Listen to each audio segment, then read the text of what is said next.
check the 66th video. So this is the Commonplace binder. I'm gonna put it up close, maybe too close. Now I'm gonna set this down.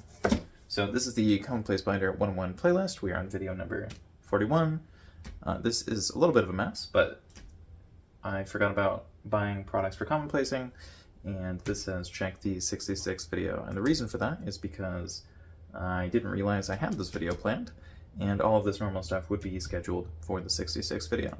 This is the next video, but we're going to go through all this stuff now. So, with that out of the way, in more than 30 seconds, Hobonichi, Moleskin, and buying things. Now, I think it's actually Moleskin, or Moleskin, based on the videos I've seen.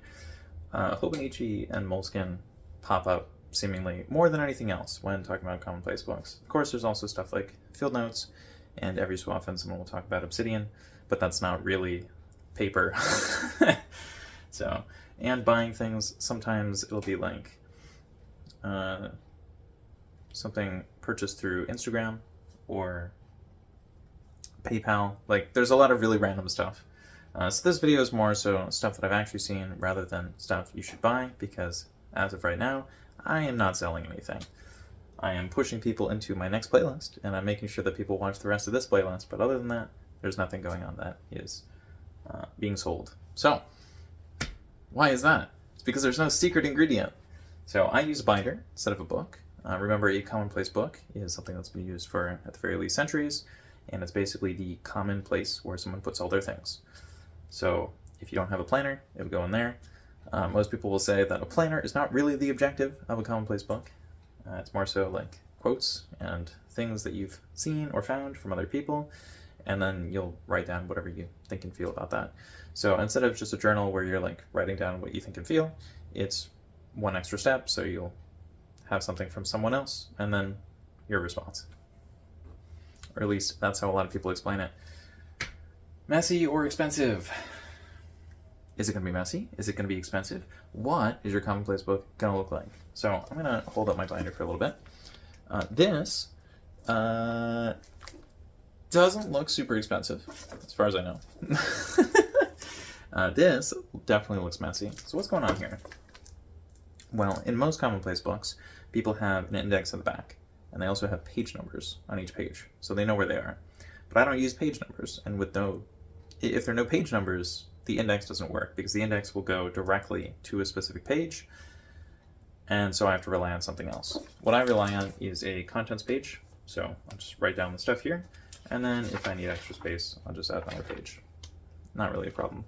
So whatever is written on this page will also be written on these tabs, and so there's one tab per section, and it's not really a problem. I can find everything that I need to find. I don't have to write down page numbers. I don't have to worry about the index. Like, it's a lot less effort, and it does have a little bit less precision, but unless you're like holding your book in conversation, the extra 10 seconds should be fine. Clean, white purity. So in a lot of the videos, they're not necessarily doing this in a really messy way or in a really expensive way. They're just trying to make it look really clean. So they'll clear all their junk off the desk to the point where it looks like it's not even used. They'll add white stuff everywhere, usually white text. It'll be like, big text up here, like click this video. No, they won't say click this video, but it might say commonplace book. And they also like to use white paper.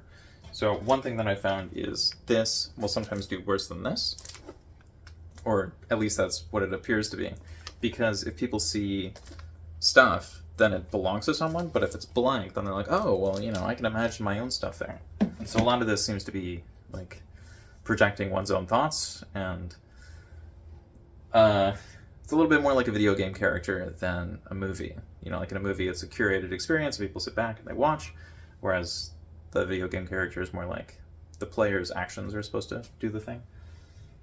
Right, so purity. There are a lot of things that I've seen when looking through the videos on the platform where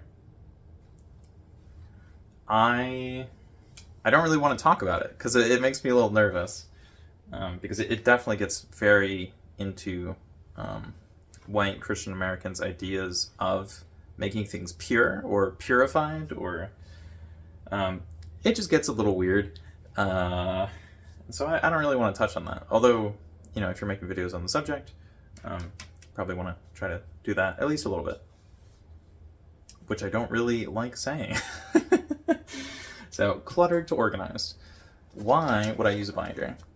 Isn't that just cluttered? Well, here's the thing. A lot of people have scrap paper. They have no idea what to do with it. So you could just hole punch it, put it in here, and then fix it up over time. Worst case scenario, you went from pile of papers to a binder of papers. So that's probably an improvement. Expensive functional items. So is a book bad? No, it's a book. It'll do the job. It's just with a binder you can put stuff in and you can take stuff out. So it's a lot easier, at least for me. Keep focus central. So if you have a bunch of clutter, you put it into place. Why? Why have you done this? You need to have a central focus. So what are you turning this into? So this is my demonstration binder. So it's not the one that I actually use, although it does look used because, I had to put a lot of pages in here. And I picked it up for a lot of videos, and I move stuff around sometimes. But yeah, what is this for? Well, this is a demonstration. So in here I have all my stuff about how to actually make a video. So for example, you can see a page is sticking out here. Maybe. Doesn't look super visible. Basically, that's acting as a bookmark to the page that I refer to in between recording videos. And so these are the 100 videos I'm going to be recording for this year. There are a few more, but just for the playlist itself. But yeah, the central focus. Having the one binder allows me to put all the stuff in one place and think about it without having to grab stuff from other places. So that's very convenient. Most people don't focus on making YouTube videos when it comes to their book. It's usually about other books.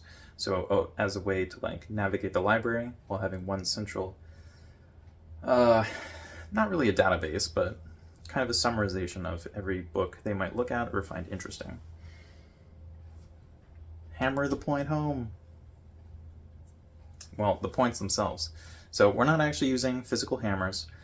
It might be that someone has a Commonplace book or binder just for hammers. I've never seen that before. Normally, the adventures that these books go on are of more literary than physical nature.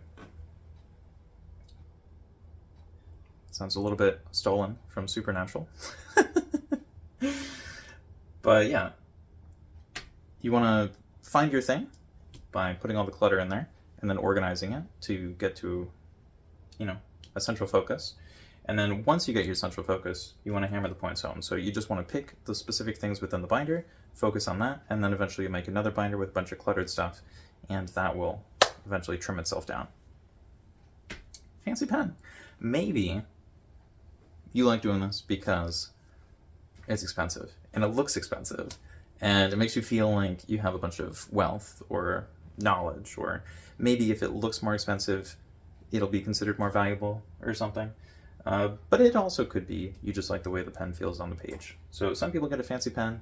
I don't really worry about a pen at all. I use a pencil because for me, making it messy makes it a lot easier to screw it up. And if I'm ready and willing to screw it up, then,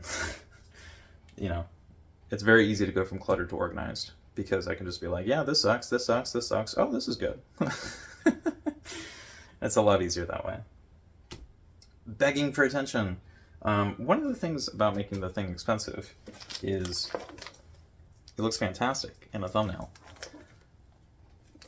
To me this looks okay. It's getting better. But I might need to be begging for attention, like, please watch my video, because it doesn't look super fancy. Because if you do this for you, it's not really supposed to be looked at by anyone except you. So why would you make it a thing that other people want to look at when it's just for you? Yeah, so not selling anything. I want to make this crystal clear. This is not an ad. This is not sponsored. I don't even have 150 subs on the channel as of recording because this is the end of February 2025. I believe this will go live, you know, sometime in May or June or something. But yeah, not selling anything. I might make a Discord server at some point, you know. Maybe a Patreon. We'll see. Archives. Actually, well, we could keep this as part of this. Archives. Is this an archive? Is this going to help you go through your archives? Maybe. Probably not. This is more of an idea-related thing, rather than like a fully comprehensive functional database, because, you know, if you're using a computer, you can just search a keyword. So the computer is probably like literally 10 times as fast. So it's not going to be super useful if you want an actual proper archive. What about a journal? Well, if you're right at the beginning, where you're just throwing stuff in, and you're like, I got this clutter, I've got to get rid of it, and maybe I can organize it, then the journal stuff, that's fine. Later on, adding little journal entries doesn't really make any sense because you've already filled everything up, so that would kind of be like writing a journal in the back of your science textbook. It's just like, why have you done this? But yeah, what do you keep? Do you only have to keep the science stuff? Is it only the journal stuff? It's really whatever you want, because this is basically like a diary or a journal or some sort of archive, you know? Like, it's the item for when you don't know where an item goes and you just put it in that place. So, I don't know. It really depends on how you want to structure it. New. Is there a new way to structure it that I need to know about? Well, you know, as I've been saying, this is a binder. I think it might be beneficial for people who don't know what they're doing. I would say to use a binder before a book. Unless you have a bunch of books that need to be filled in which case, you know, use those and then realize, oh crap, I need to figure out exactly how many pages I need for my index or my content section. Personally, I would go with 3, because if you have 2, then good job, you fit everything in and you have an extra page. And then if for some reason you need 4, you probably need to get better at organizing the index in the first place. And maybe the handwriting is just huge. Functional. Is this functional if the handwriting is huge? A little bit less functional, I guess. But, you know, if the stuff is too small, it might not be legible. Like, can you read that? I don't know. Maybe if it's like all up in your face. But I don't know. Just make it functional. Like, if you have a bunch of crap in there and it doesn't really do anything, that's probably not going to help you much. So, just get rid of what is the most useless and, you know, double what is the most useful. And you'll be fine. Valuable features. So earlier I mentioned the index would normally go in the back and the contents go in the beginning. And I don't worry about the index or the page numbers. So I believe those are valuable features, but I also believe that, you know, they're better done on a digital device because it's all about precision and making sure that something is done over and over again. And so, like, if you want to treat this more as a journal, that's going to be very aggravating. That's like having to do like a workout routine in order to brush your teeth. Like, just go brush your teeth if you're going to bed. Like, it's fine. There's no... You don't have to do anything fancy. The valuable feature is whatever is valuable to you. I find that the tabs are quite valuable because that way I don't have to, like, you know, dig around, try to figure out where the heck anything is. It's just easier when I have the tabs and the contents section and the title at the top of the page, and all 3 say the same thing. Quantity over quality. So at the beginning, you're going to want more things. Doesn't matter if they're good or not. They could be like a page cut out of a magazine. It does not matter. It's like literally whatever. Okay. So, probably not pages cut out of a magazine because that'll move everything around and then you might worry about copyright or something later. Probably not, but, you know, if if it's like literally scraps of pages, it might screw with the rings a little bit. But yeah, generally speaking, you just want quantity because you just want to fill up the binder if you're using a binder. Or you could go like halfway full. Like, this is fine. Because if you have too many of these, it will also move the rings out of alignment. So like this one will get pushed around more than this one. And so just put some stuff in there and improve it over time. Flip through. Am I going to do a flip through today? No, I am not. Sorry. I hope that didn't bait anybody into watching this. But I guess I could do a tiny bit of a flip through. It's just a little risky to hold something like this. Ooh, maybe.